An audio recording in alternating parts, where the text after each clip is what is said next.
அன்பார்ந்த அனைவருக்கும் அன்பு வணக்கங்க. நம்ம சேனலில் இன்றைக்கான ரெசிபி என்னன்னு பார்த்தீங்கன்னா, சூப்பரான ஒரு முட்டை கிரேவி தாங்க செய்ய போகிறோம். கருவேப்பிலை முட்டை கிரேவி தாங்க செய்ய போகிறோம். அதை எப்படி செய்கிறதுன்னு வாங்க இப்போது பார்க்கலாம். ஒரு கடாயில் 2 டேபிள் ஸ்பூன் அளவுக்கு எண்ணெய் சேர்த்துக்கலாம்.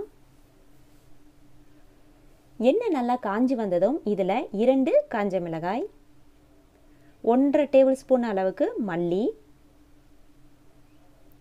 1/2 ஸ்பூன் அளவுக்கு ஜீரகம், 1/4 ஸ்பூனுக்கும் கொஞ்சம் கம்மியாக மிளகு எடுத்து அதை ஒரு தடவை சேர்த்துட்டு கலந்து விட்டுருங்க.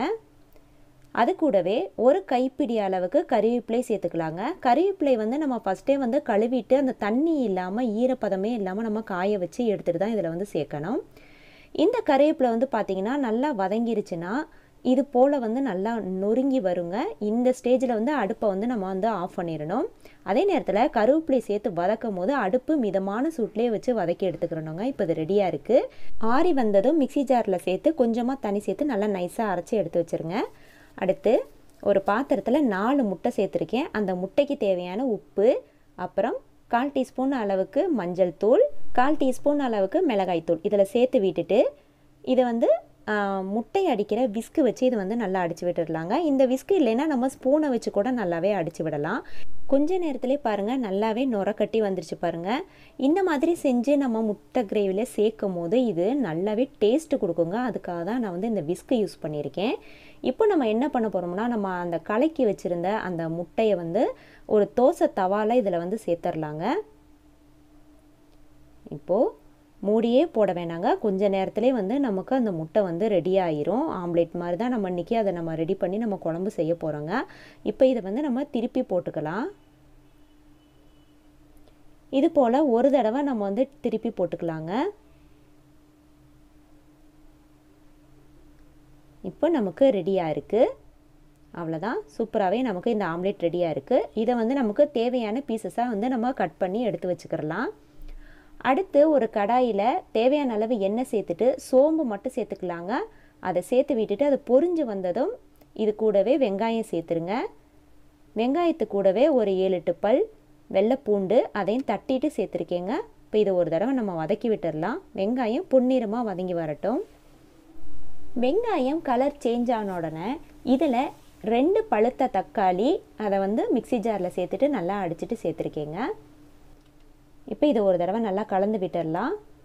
1 நிமிஷம் அடுப்பை மிதமான சூட்லேயே வச்சுட்டு இப்போ இந்த தக்காளி அந்த பச்சை வாசனை போக இதிலே நல்லா வதக்கி விட்டுறணுங்க. வதக்கி விட்டதுக்கப்புறம் இப்போ நம்ம பொடியெல்லாம் ஆட் பண்ணிக்கலாங்க. இதுக்கு தேவையான அளவுக்கு மஞ்சள் தூள் சேர்த்துருக்கேன். 1/4 டீஸ்பூனுக்கும் கம்மியாக மஞ்சள் தூள் சேர்த்துருக்கேன்.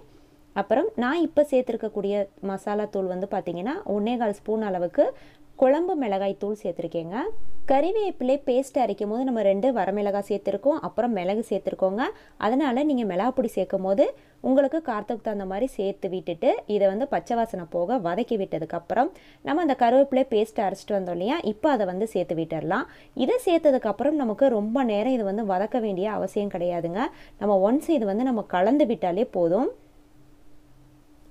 இப்போது கலந்து விட்டதுக்கப்புறம் 2 சின்ன நெல்லிக்காய் அளவுக்கு புளி நான் தண்ணியில் ஊற வச்சுருந்தேன். இப்போ அதை கரைச்சிட்டு இதில் சேர்த்துடலாம்.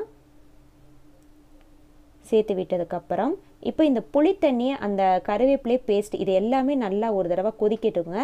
இப்போ இந்த அளவுக்கு கொதித்து வந்ததுக்கப்புறம் நம்ம இதில் தண்ணீர் சேர்த்துக்கலாம். இந்த குழம்புக்கு தேவையான அளவுக்கு நம்ம தண்ணீர் சேர்த்துக்கலாங்க. இந்த குழம்பு பார்த்திங்கன்னா நமக்கு கெட்டியாக தான் இருக்கணும், ரொம்ப தண்ணியாகவும் இருக்கக்கூடாது. இப்போ இந்த குழம்புக்கு தேவையான உப்பையும் சேர்த்து விட்டுட்டு நல்லா கலந்து விட்டதுக்கப்புறம் இப்போ அதை மூடி போட்டு 10 நிமிஷம் மிதமான சூட்டில் இதை கொதிக்க வச்சுக்கலாம். 10 நிமிஷம் ஆயிருக்குங்க. இப்போ நான் ஓப்பன் பண்ணி பார்க்குறேன். அந்த எண்ணெய் எல்லாமே நல்லா பிரிஞ்சு வந்திருக்குது பாருங்கள். ஓரளவுக்கு குழம்பு நமக்கு இன்னும் கொஞ்சம் தண்ணியாக தான் இருக்குது. இந்த ஸ்டேஜில் தான் நம்ம முட்டையை சேர்க்க போகிறோம்.